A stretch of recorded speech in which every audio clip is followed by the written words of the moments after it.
Hi hello Patharamattu സീരിയലിൻ്റെ ഒരു അടിപൊളി എപ്പിസോഡ് റിവ്യൂയിലേക്ക് എല്ലാവർക്കും സ്വാഗതം.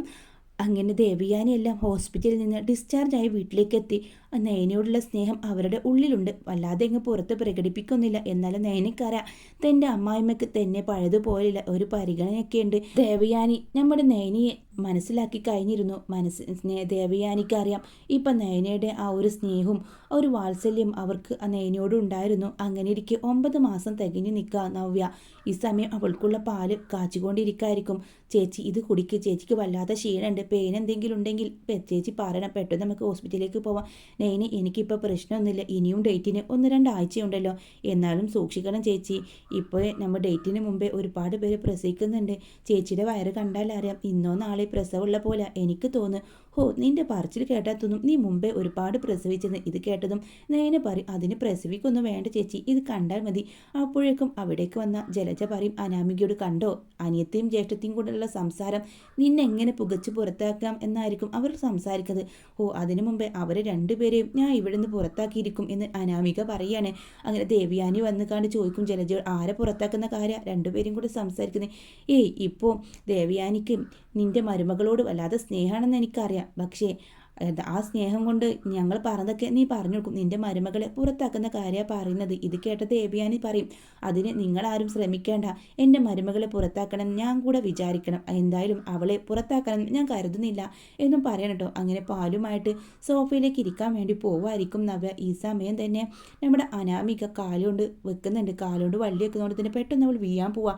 ആ പാൽ ഗ്ലാസ്സൊക്കെ പോയി താഴെ പോയിണ്ടാവും. അവൾ വീഴാതെ തന്നെ അബി ഓടി വന്ന് അവളെ പിടിക്കുന്നുണ്ടാവും. അപ്പോഴേക്കും മനസ്സിലാവാം അവനിക്ക് അവളോട് ചെറിയ ഒരു മാറ്റമൊക്കെ ഉള്ളിൻ്റെ ഉള്ളിൽ വന്നിട്ടുണ്ട്. ഇത് കണ്ട ജലജയ്ക്ക് ദേഷ്യം വരാട്ടോ.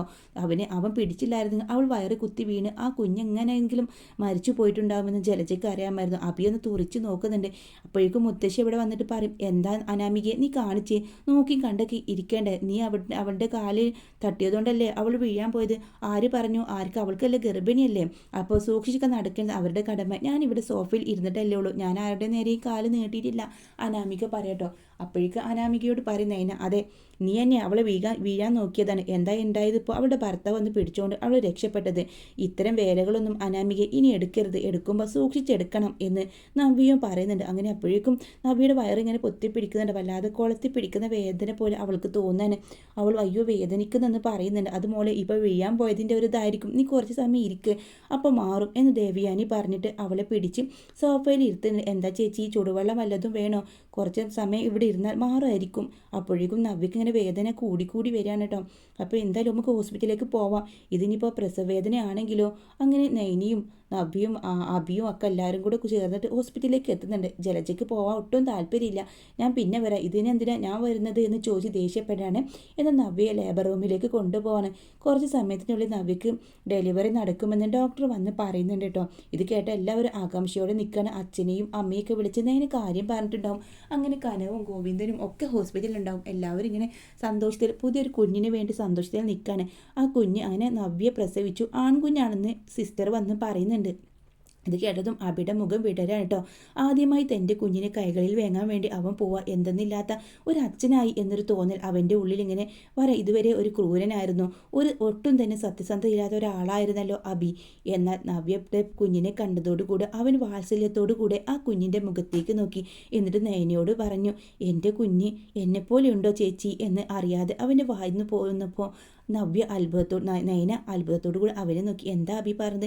എൻ്റെ കുഞ്ഞ് ഇപ്പോഴും അബിക്ക് അറിയോ അബിയുടെ കുഞ്ഞാണെന്ന്? എങ്കിലും അബി പറഞ്ഞല്ലോ ഒരു പ്രാവശ്യമെങ്കിലും, പിന്നെ ഇതെൻ്റെ കുഞ്ഞല്ലാതിരിക്കോ? ആ കുഞ്ഞിൻ്റെ നെറ്റിയിൽ അവൻ വാത്സല്യത്തോടെ ഉമ്മ വെച്ചു. അത് കണ്ട ആദർശവും നയനയും കൂടെ സന്തോഷത്തോടെ നിൽക്കുക. അബി, നീ ഒരച്ഛനായി, നീ എൻ്റെ അനിയനാണെങ്കിലും നീ ഒരു അച്ഛനായപ്പോൾ എനിക്ക് വല്ലാത്ത സന്തോഷം. ഇപ്പോൾ എന്നെയും കൂടെ ഈ കുഞ്ഞ് അച്ഛനാക്കി, എത്രയും പെട്ടെന്ന് നീ ചേട്ടനും ഒരച്ഛനാവാൻ നോക്ക് എന്ന് കളിയോടെ അബി പറയാണ്. ആ കുഞ്ഞ് എൻ്റെ കയ്യിലൊക്കെ ഇങ്ങനെ പിടിക്കുമ്പോഴൊക്കെ അബിക്ക് വല്ലാത്ത വാത്സല്യമാണ് കേട്ടോ. അബിയുടെ മനസ്സ് മാറിയെന്ന് ജലജയ്ക്ക് മനസ്സിലാവാണ്. തൻ്റെ മകൻ കൈവിട്ടുപോയി. ഓ, അവളെ ഇനി ആ വീട്ടിൽ നിന്ന് തുരുത്താൻ തനിക്കൊരിക്കലും ആവില്ലെന്ന് മനസ്സിലാവുക. അമ്മ, ഇതാ എൻ്റെ കുഞ്ഞെന്ന് പറഞ്ഞ് അബി ജലജയുടെ അടുത്തേക്ക് കുഞ്ഞിനെ കൊണ്ടുപോകുമ്പോൾ അവർ നോക്കാതെ മുഖം തിരിക്കാണ്. അമ്മേ എന്താ അമ്മേ ഈ കുഞ്ഞിനോട് ഇതിനാ ദേഷ്യം കാണിക്കുന്നത്? ഇതെൻ്റെ കുഞ്ഞിനെ അമ്മേ. ഓ നിനക്ക് ഉറപ്പുണ്ടടാ അത് നിൻ്റെ കുഞ്ഞാണെന്ന്? എനിക്കൊന്നും കാണേണ്ട. ആ കുഞ്ഞിനെ ഒരു പുച്ഛത്തോടെ നോക്കി ജലജ അവിടെ നിന്ന് പോവാ. ഈ കുഞ്ഞിനോട് ഇങ്ങനെ കാണിക്കരുത് വല്യമ്മേ എന്നല്ല ആദർശ് പറയുന്നുണ്ട്. അതൊക്കെ നീയും നിൻ്റെ കെട്ടിയോളും കൂടെ അങ്ങ് ചെയ്താൽ മതി, എന്നെ ഇതിന് കാക്കേണ്ട എന്നും പറഞ്ഞ് ജലജ പോവാട്ടോ. എന്നാൽ അഭി തൻ്റെ കുഞ്ഞിനെയും മാറോടി ചേർത്തുകൊണ്ട് തന്നെ അപ്പോൾ സിസ്റ്റർ വന്നിട്ട് പറയും കുഞ്ഞിനെ നവ്യക്ക് കൊടുക്കണം, പാൽ കൊടുക്കണം എന്നും പറഞ്ഞ് അവൻ്റെ കയ്യിൽ നിന്ന് വാങ്ങിച്ചു കൊണ്ട് പോവാണ്. അങ്ങനെ അഭിയാണെങ്കിൽ മനസ്സില്ലാ മനസ്സോടെ ആ കുഞ്ഞിനെ കൊടുക്കുന്നുണ്ട്. ഒടുവിൽ ലേബർ റൂമിലേക്ക് മാറ്റി തന്നെ നവ്യയുടെ കുഞ്ഞിനെയും കണ്ടതും വാത്സല്യത്തോടെ വന്നിട്ട് തന്നെ നവ്യയുടെ നെറ്റിയിൽ ചുംബിക്കാണ്. ഇത് കള്ളത്തരമല്ല, ഒരു അഭിനയവുമല്ല, എനിക്കെൻ്റെ മകനെ തന്നതിനുള്ള നിനക്കുള്ള സമ്മാനമാണെന്ന് അഭി പറഞ്ഞപ്പോൾ ആ വാക്കുകൾ ആത്മാർത്ഥതയുള്ളതാണെന്ന് അവൾക്ക് മനസ്സിലായി. അഭിയുടെ കയ്യിൽ പിടിച്ചാണെങ്കിൽ എൻ്റെ നവ്യ പറയാൻ എനിക്കറിയാം അഭി എന്നെ ആത്മാർത്ഥമായിട്ട് സ്നേഹിക്കുന്നുണ്ടെന്നിപ്പോൾ. അഭി ഒരു കുഞ്ഞു വന്നെങ്കിലും എന്നെ സ്നേഹിച്ചല്ലോ. അഭി ഒന്നുമല്ല, നമ്മുടെ സ്നേഹമാണ്, നമ്മുടെ കുഞ്ഞിന് വേണ്ടിയാണ് ഇനി നമ്മൾ ജീവിക്കേണ്ടത്. എനിക്ക് മനസ്സിലായി എൻ്റെ തെറ്റുകളൊക്കെ എന്നും പറഞ്ഞ് നവ്യയും കുഞ്ഞിനെയും ചേർത്ത് പിടിക്കാൻ അവിടേക്ക് വന്ന ജലജയ്ക്കാണെങ്കിൽ അതൊട്ടും സഹിക്കുന്നില്ല കേട്ടോ. എന്നാൽ നൈനിക്കും ആദർശനും കനകത്തിനൊക്കെ ഈ ഒരു സീനൊക്കെ വളരെ ഇഷ്ടപ്പെട്ടിട്ടുണ്ടാവും. ലേബർ അങ്ങനെ ഹോസ്പിറ്റലിൽ നിന്ന് കുഞ്ഞിനെയും കൊണ്ട് അനന്തപുരിയിലേക്ക് ചെല്ലാണ്. അനന്തപുരിയിലെ ആദ്യത്തെ കൺമണിയാണല്ലോ ആ കുഞ്ഞ്. ഒരു പേരക്കുട്ടികൾ പോലും ഇല്ലാത്ത ആ വീട്ടിലേക്ക് ആദ്യം വന്ന കുഞ്ഞിനെ കണ്ടതും വളരെ ഉത്സാഹത്തോടെയായിരുന്നു അനന്തപുരി ഉണ്ടായിരുന്നത്. വളരെ മുത്തശ്ശനും മുത്തശ്ശിക്ക് അവനിക്ക് നല്ലൊരു പേരിടുകയും പിന്നെ കുഞ്ഞിൻ്റെ നൂൽക്കെട്ടും ചടങ്ങും ഒക്കെയാണ്. അഭിയുടെ മാറ്റം വിശ്വസിക്കാനാവാതെയാണ് കേട്ടോ ജലജ ഇതിൻ്റെ പേരിൽ കലിത്തുള്ളി അവനടുത്ത് വഴക്കൊക്കെ ഉണ്ടാക്കുന്നുണ്ട്. എന്നാൽ തൻ്റെ ഭാര്യയും കുഞ്ഞിനെയും ഇനി ഉപേക്ഷിക്കുന്ന കാര്യമില്ലെന്നും എന്നും പറയണം. അതോടുകൂടി അഭിക്ക് നമ്മുടെ ജ്വല്ലറിയിൽ നല്ലൊരു പോസ്റ്റ് തന്നെ കൊടുക്കണം കേട്ടോ. അവൻ്റെ സ്വഭാവം മാറിയെന്നും ഇനി അവൻ കുടുംബത്തിന് വേണ്ടി ജീവിക്കുമെന്ന് മനസ്സിലാക്കിയ മുത്തശ്ശൻ അവനക്ക് നല്ലൊരു പദവി കൊടുക്കുകയാണ്.